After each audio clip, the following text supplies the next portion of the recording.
No, I see you looking at me, staring.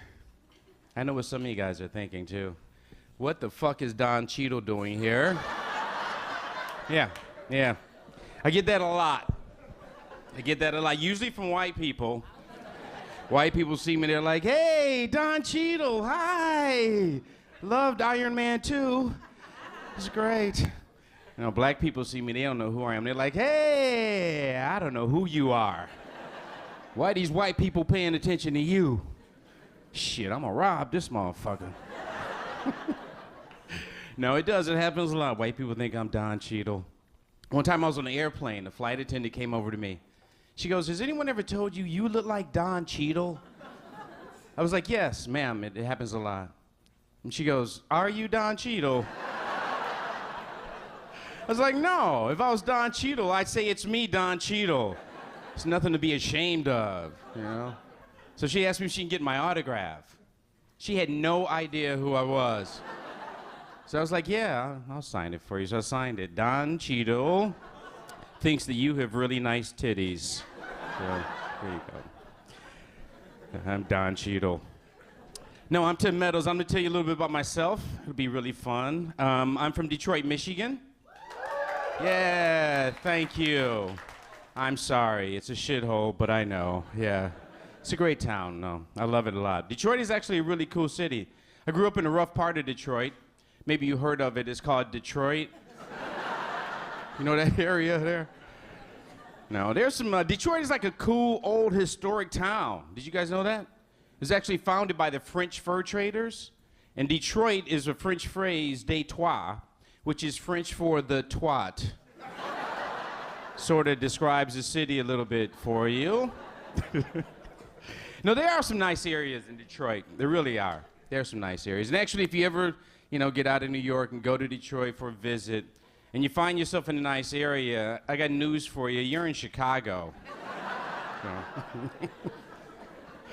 No, it's cool. Like, the bad economy we've been going through has been good for Detroit. It really has. It's bad economy. Because people can't afford to buy guns and bullets and shit. So the death rate from guns has gone down dramatically in Detroit, which is great. Unfortunately, the bow and arrow death rate is skyrocketing because we will kill you in Detroit. That's what we do very well there. What else I can tell you? I'm the youngest of six. Youngest of six. Used to get a lot of hand-me-downs when I was growing up. My favorite was the dashiki. Yeah, you guys know what that is? A few of you do. Yeah. No, dashiki is like this African shirt.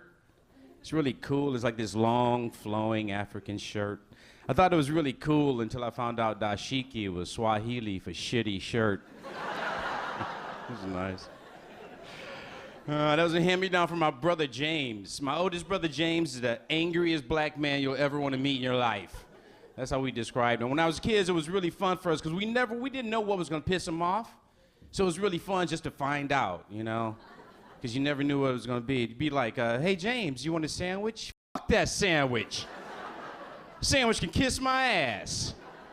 Sandwich think it's better than me?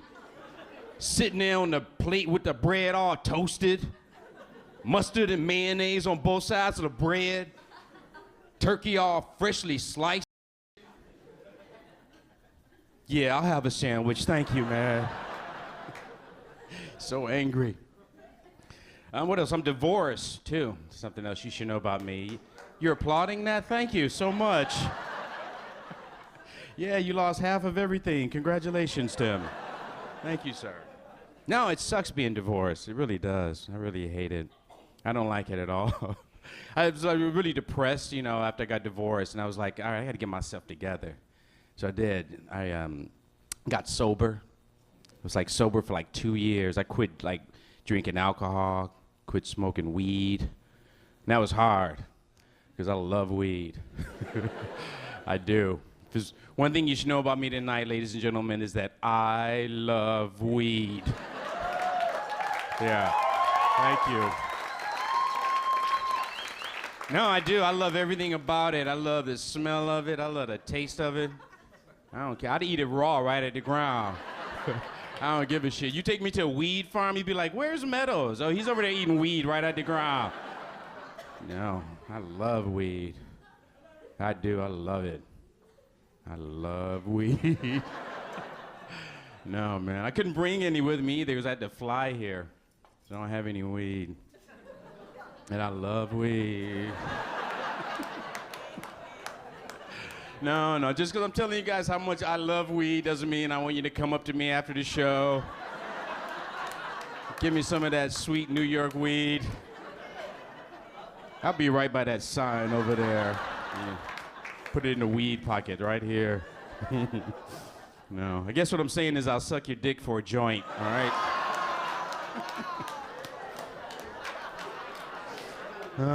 I'm not gay, I just love weed. Oh, man. What else? I'm, like I said, I am divorced. I got myself together. It was really cool. And actually met a young lady. It was really great. Took her out on a date. I'm sorry, ma'am, yeah. No, it was good. I took her out on a date. It was really fun. I did everything right, you know. On the third date, I got her back to my apartment, made love to her. I gave it to her hard. And super quick, too. It was amazing. And we were laying there afterwards, you know, laying there in our love juices and stuff, and I'm sorry. Come on, we're adults. You guys know what I'm talking about. All right, we were laying in our love soup. How about that? All right, fancy New Yorkers. We were laying there in our love bouillabaisse, all right? No, we were laying there, we were talking afterwards, and I told her, I said, listen, baby, if there's anything you want to do with a man, I'll do it. I don't care. I haven't been with a woman in a long time. I want to get freaky. I go, is there anything you want to try? She goes, you know, I always thought it would be fun to put on a strap-on and fuck a guy in his Yeah. I was like, all right, baby, so what else you got? Because that's probably not going to happen. No, like I said, I'm divorced, and like, my kids are, my ex-wife is white. She's like you guys. She's white. My boys are both biracial. They're mixed. And their hair is like yours, a big problem for me. I don't know how to groom their hair. Because I don't know how to groom white people's hair. I really don't. So when I got my kids, I just wet their hair and then comb it backwards, you know? Yeah, my kids look like two little Puerto Rican pimps.